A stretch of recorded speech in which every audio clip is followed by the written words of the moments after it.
여러분 또 녹화를 합니다. 지금이 일요일 2025년 4월 6일 저녁 7시 26분이네요. 그래서 이제 전쟁 이후 일을 여기를 할 차례거든요. 근데 이것도 상당히 많습니다. 전쟁의 역량 상당히 많은데 이거 한도 끝도 없습니다. 이거를 다 하려면은 100회 이상 진행이 돼야 될 것 같아요. 그러니까 내가 메가더 한 사람만 버리고 이걸 하는 거 아니잖아요. 앞으로도 내가 해야 될 사람이 엄청나게 많은데. 그래서 이걸 다 생략하겠습니다.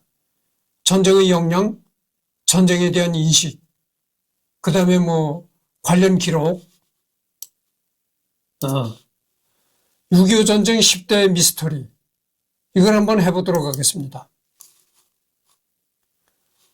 그러니까 6.25 전쟁에서 알 수 없는 참 기이한 일이라는 거죠.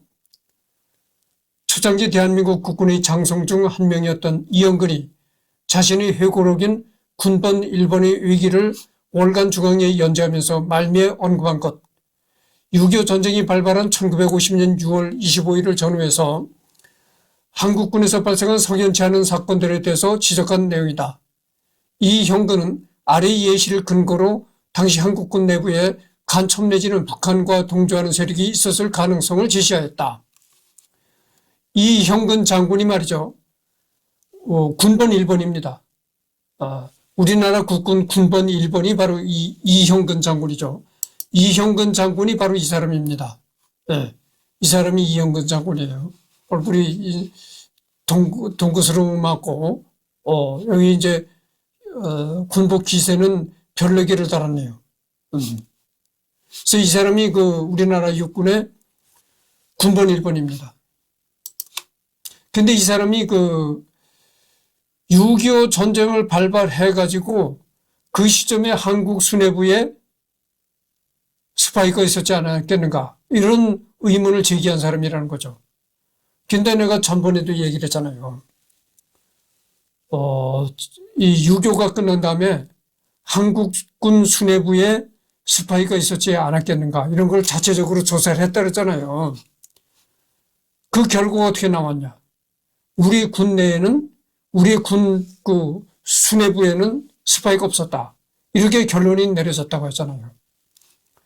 이영근이 이를 주장한 이후 군 전문가 및 6.25 전쟁을 연구하는 학자들이 미스터리에 대해 분석 및 연구를 해왔다. 연구 결과 대부분의 내용은 이형근이 사건 자체를 잘못 인식하였거나 초창기 한국군 정부의 능력 부족에서 비롯된 미숙함과 불운이 겹친 것으로 판명되어서 이후에는 전쟁사로서의 교훈, 역사적 진실이라는 학술적 가치 정도만 남아있을 뿐 의혹은 그다지 남아있지 않다. 그래서 우리 군 수뇌부에 스파이가 있었지 않았겠는가 해서 군 자체 내로 조사를 했다 그러잖아요.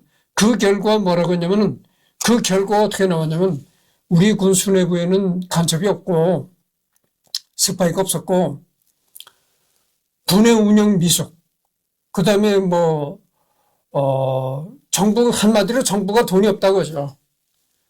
정부 재정이 결핍으로 인해서 군을 많이 지원할 수가 없었고, 또 거기다가 국가적인 불운도 겹쳤다.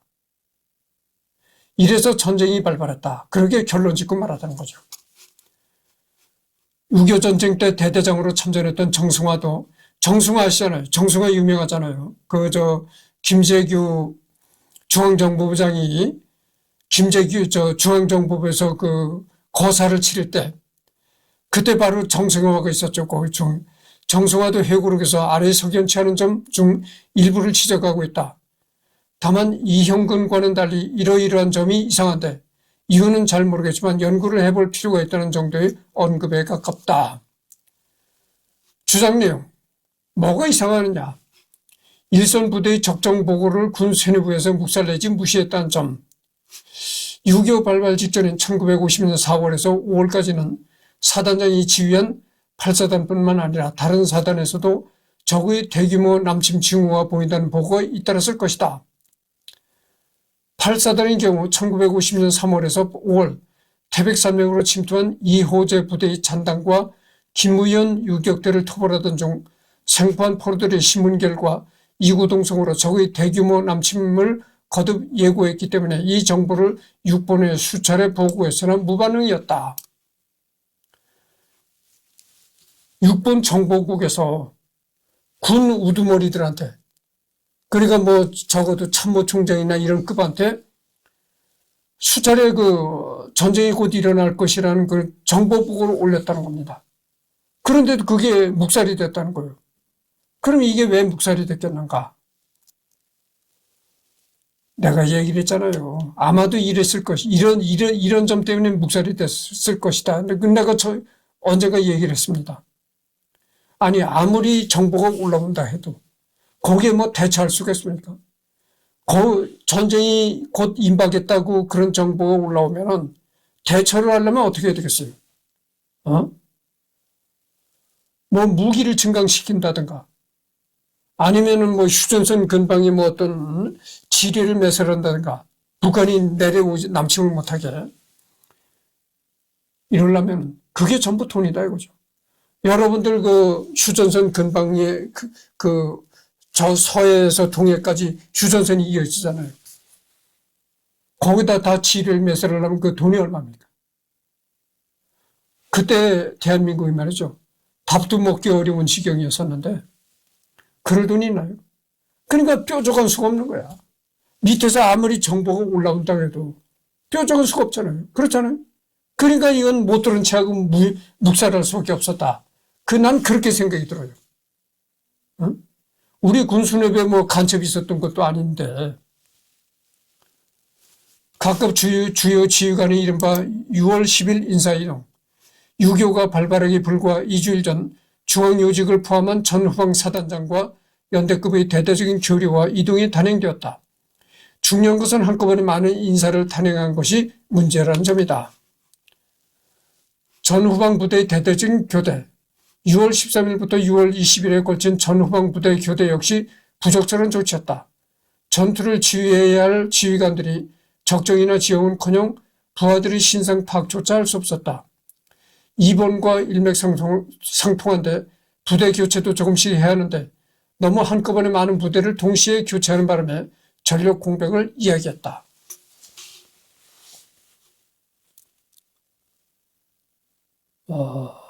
북한의 평화 공세에 대하여 남한은 6월 11일부터 6월 23일까지 비상경계령 발동. 그 이유는 6월 10일 이른바 조국 통일투사 체포사건에 대하여 평양방송이 맹렬한 비난과 무력 행사 위협을 해왔기 때문에 해서. 그러나 공교롭게도 6월 23일 김일성이 남침 준비를 완료하고 대기하도록 결정된 날 자정에 비상경계령을 해제한 점이다.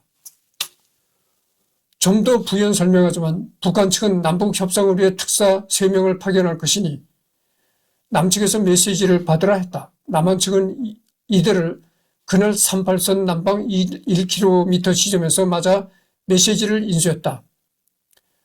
그러나 이들은 유엔 감시위원단에게도 수교할 문서가 있다면서 서울로 들어가겠다고 때를 썼다. 경찰이 이들을 체포했는데 북측은 즉각 석방하지 않으면 강력한 무력 행사하겠다고 협박했다. 이렇게 남북이 티격태격거리고 있는데도 육본은 6월 24일 자정부터 비상경계태세를 해제할 것이다. 이런 점은 좀 의심이 가긴 갑니다. 의심이 가긴 가지만 거듭되는 얘기지만은 6.25가 끝난 다음에 우리 군 수뇌부에 뭐 스파이가 있었지 않았겠는가 자체 조사를 했다잖아요. 근데 그 결과 우리 군 수뇌부에는 스파이가 없었다고는 결론이 나왔다고 합니다. 그러니까 넘어가도록 하죠. 이런 위기 상황에서 육본은 비상경계령 해제와 더불어 전 장병의 2분의 1에게 휴가를 주어 외출과 외박을 시켰다. 정말 황당한 것은 육본 정보 분석과에서 북한의 움직임이 심상치 않다는 보고를 대한민국 육군 참모총장에게 올렸음에도 불구하고 이런 조치를 취했던 것이다. 육군 장교 클럽 댄스 파티가 6월 24일 밤에 열렸다. 육군 장교 클럽 낙성 파티를 연다고 전후방 고급 장교들에게 초청장을 보냈다. 참석 장교들은 6월 25일 새벽까지 술과 댄스를 즐겼으며 일부 미 고문관과 한국 장교들은 2차를 가기도 했다고 한다.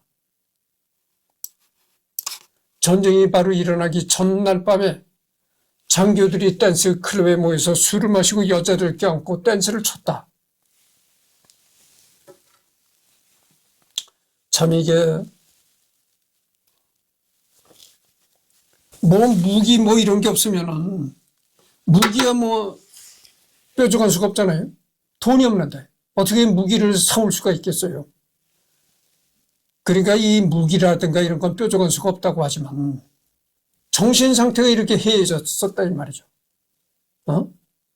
아무것도 없을수록 이 경각심을 가져야 되는데 계속 밑에서 이 전쟁이 임박했다는 보고가 올라오는데 바로 전쟁이 일어나기 전날 밤 장교들이 사교 클럽에 모여가지고 술 마시고 여자를 껴안고 춤을 췄다. 이거는 정말 용서할 수 없는 일이죠. 적의 남침 이후 병력을 서울 북방에 축차 투입해 불필요한 희생을 강요했다. 아무리 급한 상황이라지만 군사적 기초 상식을 깬 명령이다. 시간을 벌려는 목적으로 보이나 이는 적의 경험치만 높여줄 뿐 적에게 피해를 입힌다든가 시간을 벌 수 있는 게 아니었다. 적의 공세로 한국군이 퇴각하는 상황에도 불구하고 6월 25일에서 27일 중앙방송은 한국군이 반격, 북진 중이라고 허위 방송을 함으로써 군부는 물론 국민들까지 상황 판단을 그르치겠다.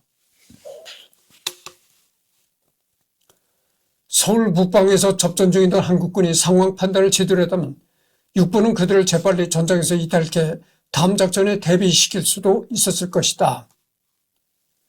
한강교 조기 폭파, 전술이 원칙상 폭파나 차단은 퇴각군의 퇴로를 막기 위해 추격군이 감행하는 법인데 한강교는 한국 측이 그것도 한강 이북의 한국군만 믿고 있는 많은 시민 그리고 수많은 병력과 군수물자를 방치한 채 서둘러 폭파했다. 더구나 대통령, 정부 고관, 육군 참모총장이 국민들에게 이 사항을 미리 알리지도 않고 한강 이남으로 도피한 뒤 한강교를 폭파했다는 것은 전술적으로나 도의적으로 용납될 수 없는 하책이며 반역행위였다. 고관 대적들이 자신의 신분을 이용하여 자신들만 슬그머니 빠져나간 뒤 탈출구를 봉쇄해버린 짓이다.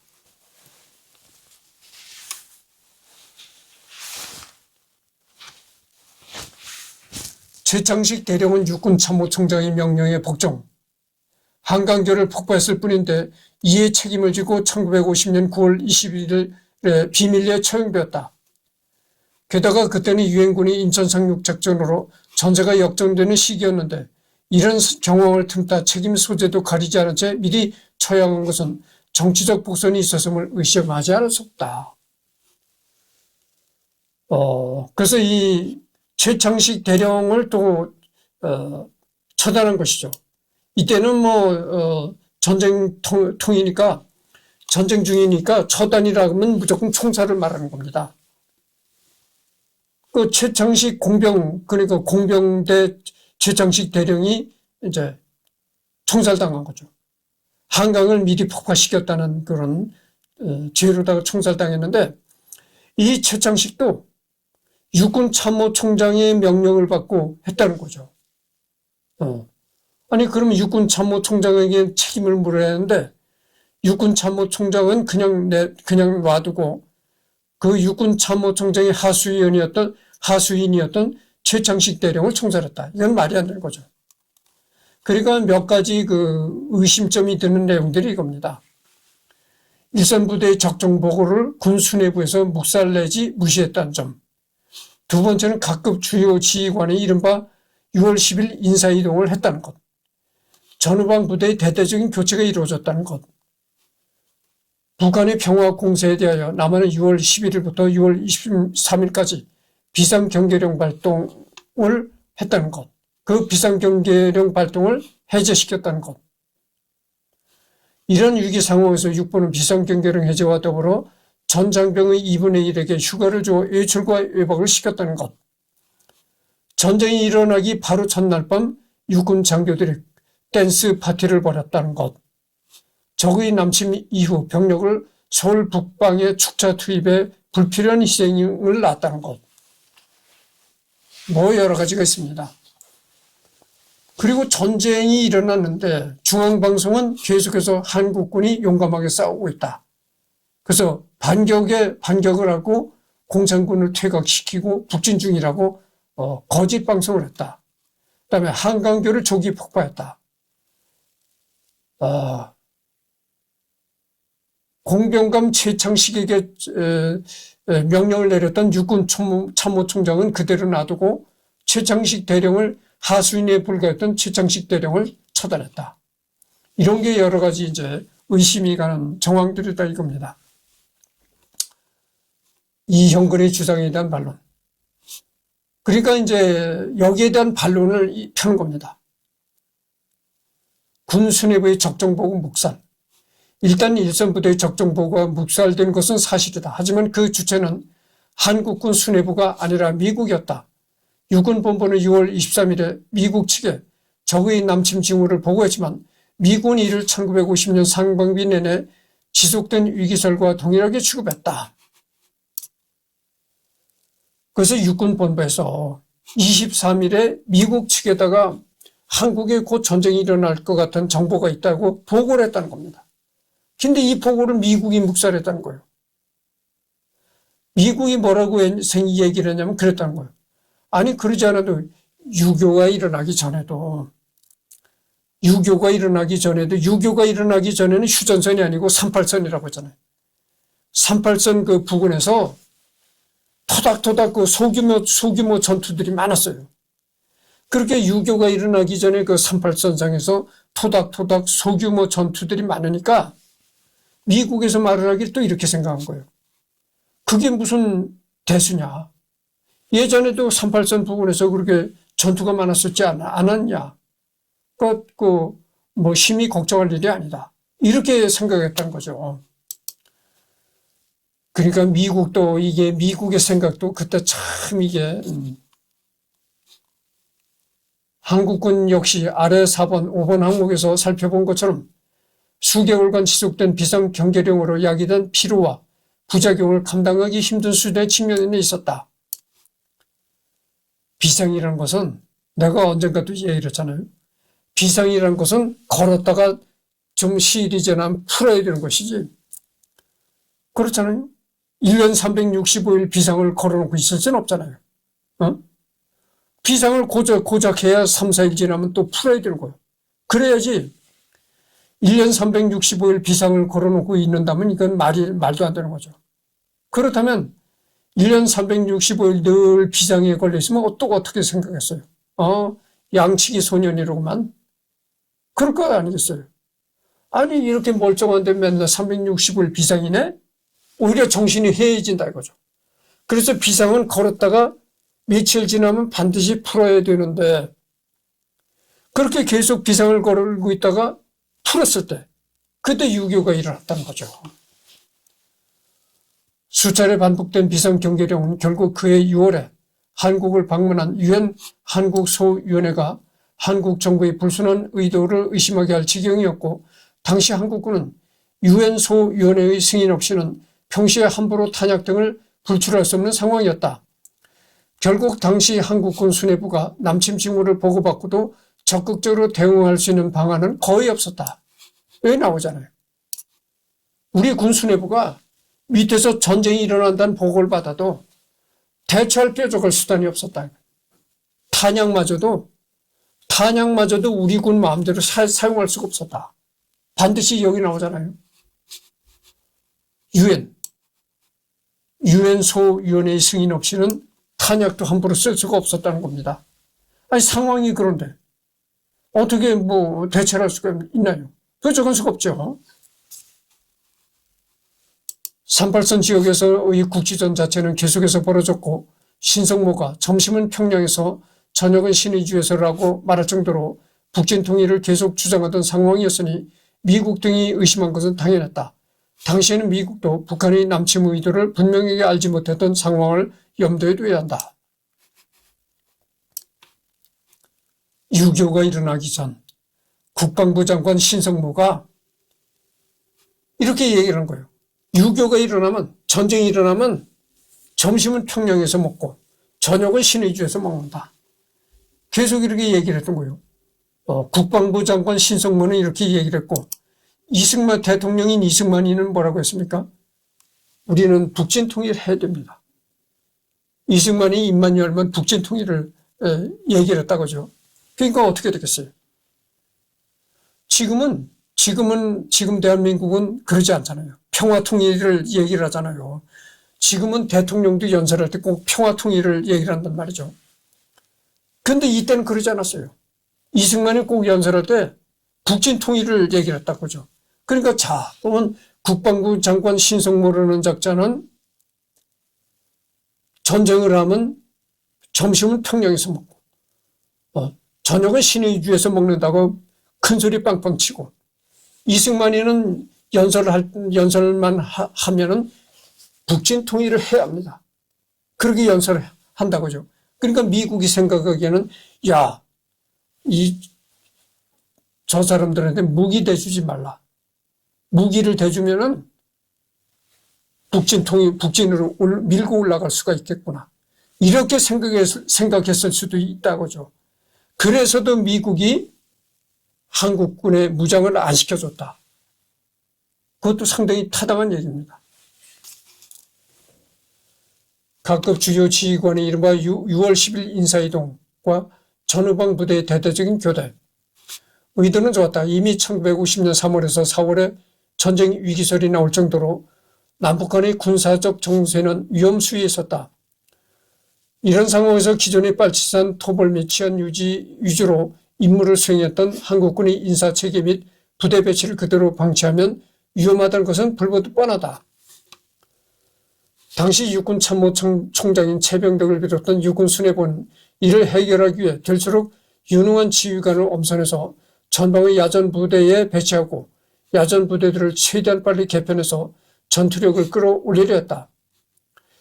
그런데 이런 의도는 좋았지만 본문에서 이형근이 지적했듯이 이 과정에서 재편성을 위한 시간의 지연은 불가피했다. 이런 상황에서 북한이 전쟁을 일으켜버린 것이다.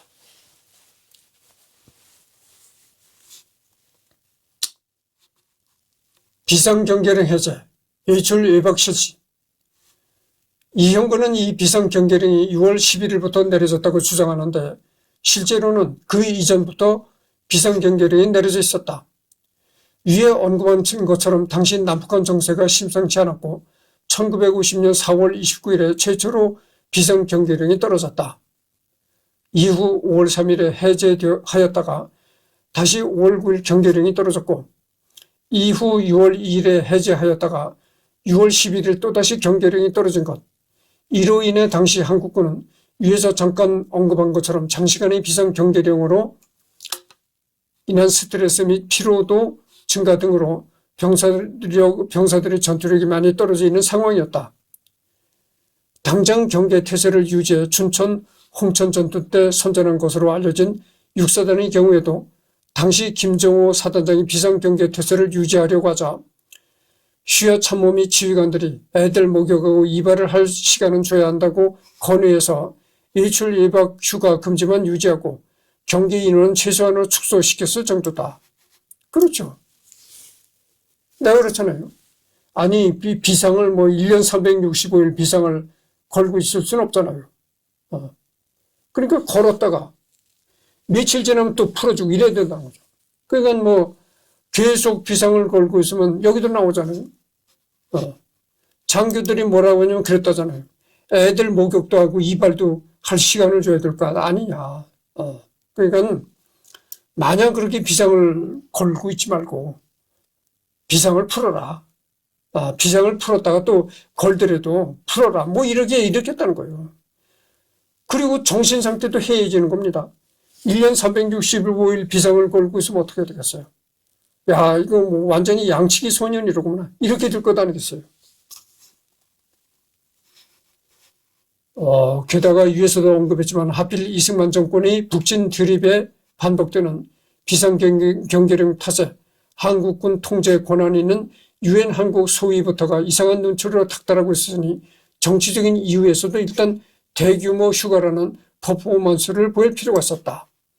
그러니까 유엔 한국 소위원회에서도 이상하게 봤던 거죠. 아니 대통령이란 작전이 입만 열면 북진 통일을 외치고 있는데 또 항시 비상을 걸고 있거든. 저놈들이 뭔가 일을 벌리려고 하는 거 아니야? 이렇게 의심의 눈초리로 한국 유엔 주둔 하는 사람들이 의심의 눈초리를 봤다가죠. 그럴 것 당연할 것 아니겠습니까? 아니 대통령이란 작전은 연설만 하면 북진 통일을 외치고 있는데 그리고 또 수시로 비상을 걸거든. 저놈들이 무슨 일을 벌리려고 저러는 거나 이렇게 생각을 한다는 것은 너무나 당연한 거죠. 그리고 당시는 농번기자 보릿고개였다. 이는 한국군도 예의가 아니어서 군이 보유하고 있던 군량미도 거의 바닥난 상태였다. 반대로 건빵은 남아돌았는데 당시 한국군은 휴가 장병들에게 건빵을 지급했고 그 휴가가 벌써 몇 개월째 중단되었기 때문이다. 요즘에도 일부 부대에서는 종종 지휘관이 밥 축내지 말고 휴가나 가라며 농담처럼 말하는 경우를 볼 수 있다. 그러니까 6.25가 일어나기 전에 전군을 다 휴가를 줬다고 하잖아요. 6월 하순쯤 되면은 군에도 보릿고개가 온다는 거예요. 군량미가 딱 떨어진다는 겁니다. 그러니까 너네들 전부 휴가를 보내서 집에 가서 얻어먹고 오도록 그렇게 하려고 휴가를 줬다는 거예요. 그러니까 이 나라가 얼마나 가난합니까? 군량미가 딱 떨어진다고. 병사들 먹일 식량이 딱 떨어지니까 너네들 집에 가서 이거나 얻어먹고 와라 해서 휴가를 보냈다는 거예요. 그런 것이지 무슨 스파이가 있어서 휴가를 보낸 것이 아니었다고 하죠.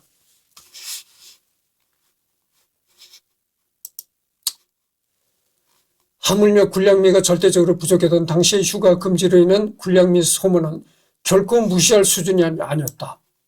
이게 휴가를 군 사병들한테 휴가를 안 보내면 말이죠. 이 전 사병이 먹어치우는 식량이 이게 무시 못할 수준이라는 겁니다. 상당하다는 거예요. 그래서 여러 가지 이런 일 때문에 이제 최병덕이가 스파이가 그때 당시 참모총장을 했던 최병덕이가 스파이였지 않았겠는가 이런 의심을 받았다고 하죠. 근데 이렇게 말 못할 사정들이 있었다고 하죠. 그래서 최병덕이는 간첩이 아니었다라는 것이 이제 판명이 된 거죠. 그러니까 최병덕이는 6.25 전쟁 때 죽었지만 어쨌든 간에 죽어서도 최병덕이는 스파이라는 누명을 쓰지 않고 명예를 회복한 것이죠.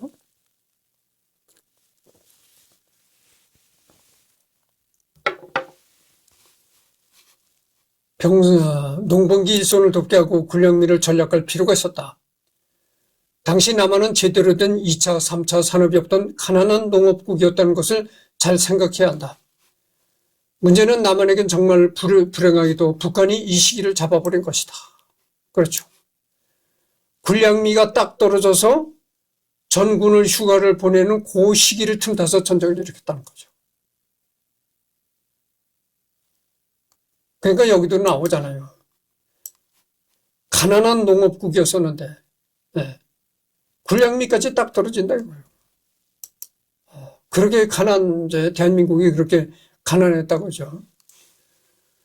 육군본부 장교클럽 댄스파티, 이 댄스파티에 한국군의 수뇌부 및 야전 지휘관까지 대부분 참석해 술에 잔뜩 취한 상태에서 전쟁이 터졌다고 생각할 수 있는데 실제로는 그렇지 않았다.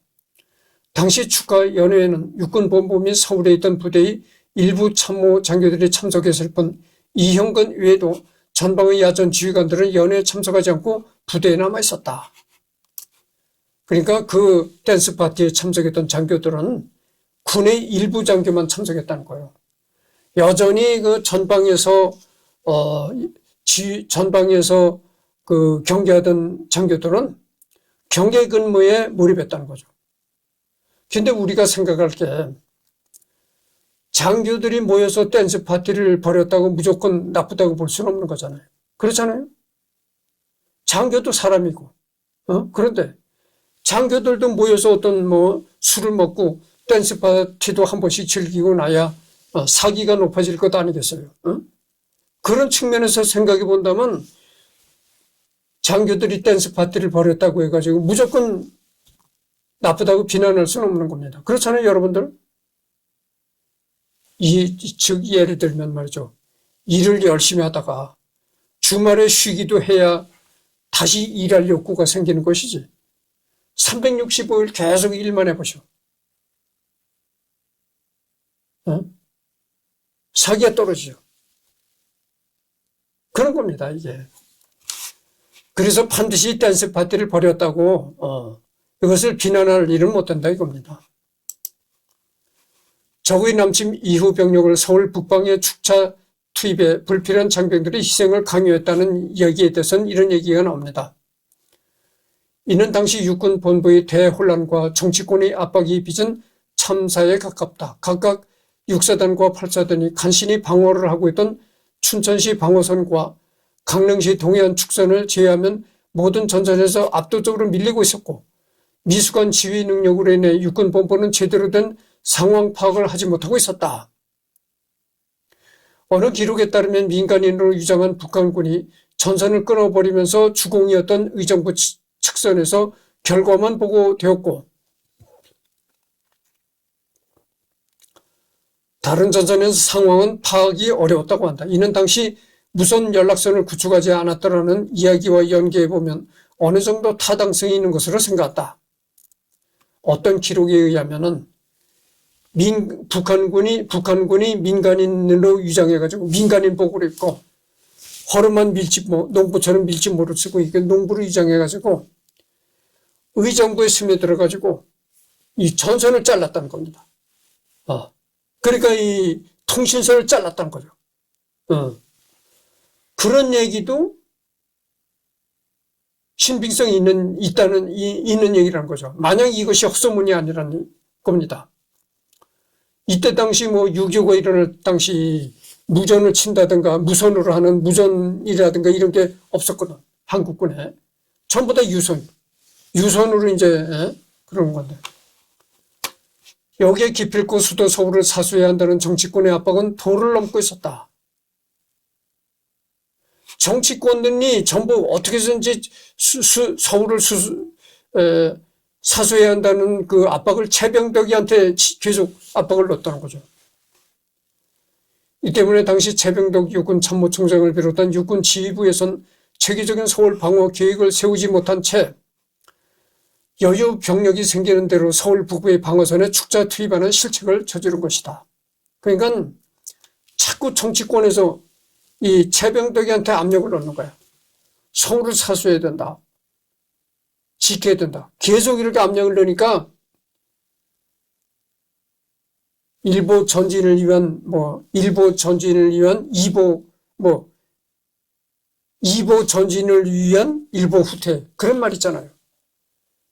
그런 그 전략적인 어떤 그 구상을 하고 전쟁을 수행해야 되는데 그렇게 전략적인 구상을 하고 전쟁을 수행할 시간적인 여유가 없었다. 최병덕이한테는. 계속 정치권에서 압력이 가해지고 하니까 병력이 있는 대로 계속 38선 격전지에다 집어넣을 수밖에 없었다. 그 38선 격전지에다 집어넣으니까 계속 희생자만 증가할 수밖에 없었다. 이런 얘기죠.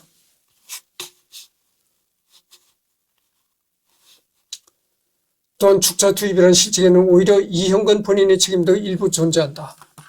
이형근이 지휘하는 제2보병사단 병력은 당시 포천부 의정부시 축전에서 서울로 통하는 주요 방어선인 축석고개를 확보하려 했는데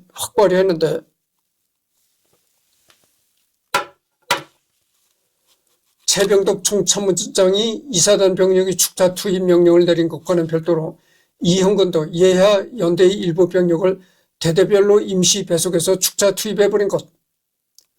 이러한 점에 대해서 이형근은 다른 서적 등에선 다급한 나머지 결과적으로 축자 투입으로 연결되는 명령을 하였다며 자신의 실수를 일부 인정했다.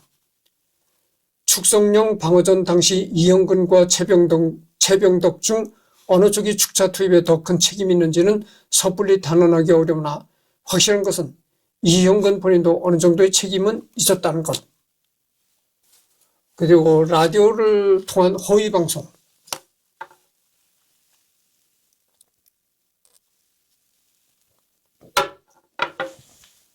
지금 35분을 경과했습니다. 조금 더 해야 되겠습니다.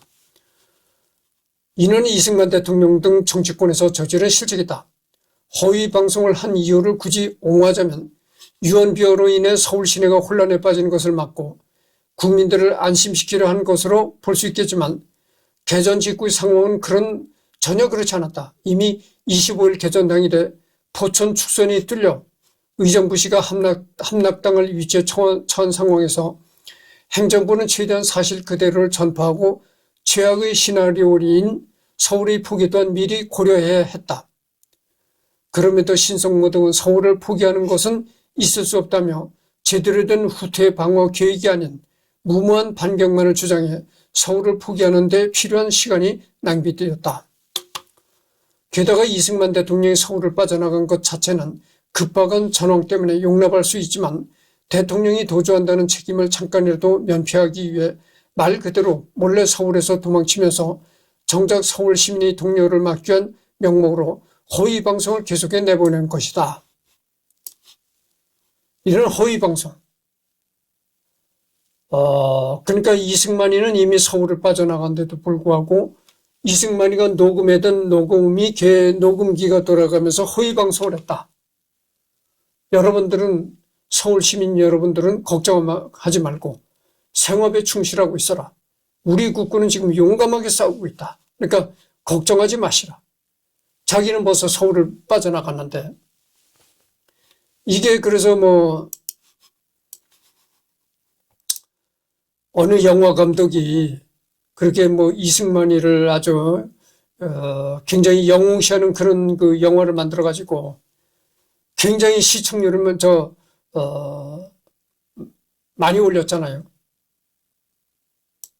그런 것도 있는데 이 좌파들이 이승만이를 공격하는 가장 큰 게 이겁니다. 이거를 가장 크게 이제 이승만이를 공격하는 거죠. 그러면 또 이런 점도 생각할 수가 있어요. 37분 경과했는데 여러분들 대통령은 말이죠. 전쟁이 일어나도 끝까지 살아남아야 되는 겁니다. 모든 국민이 다 죽어도 대통령만큼은 살아남아야 돼요. 그렇지 않습니까? 아니 대통령이 전쟁이 나면 대통령이 제일 먼저 피난을 가고 제일 먼저 피신을 해야지. 대통령이 국민들과 함께 죽는다는 건 그건 말이 됩니까? 대통령이 국민들과 같이 죽으면요. 나라는 그 순간 망하는 거예요. 그렇잖아요. 대통령은 끝까지 살아남아서 국가를 지휘해야 되는 겁니다. 그러지. 대통령이 국민들과 함께 죽으면은 그건 나라 망하는 거죠. 그래서 그런 차원에서 이것은 허위 방송을 했다는 것은 나쁘지만 그런 차원에서 이거를 용서해야 되지 않을까 그렇게 생각합니다.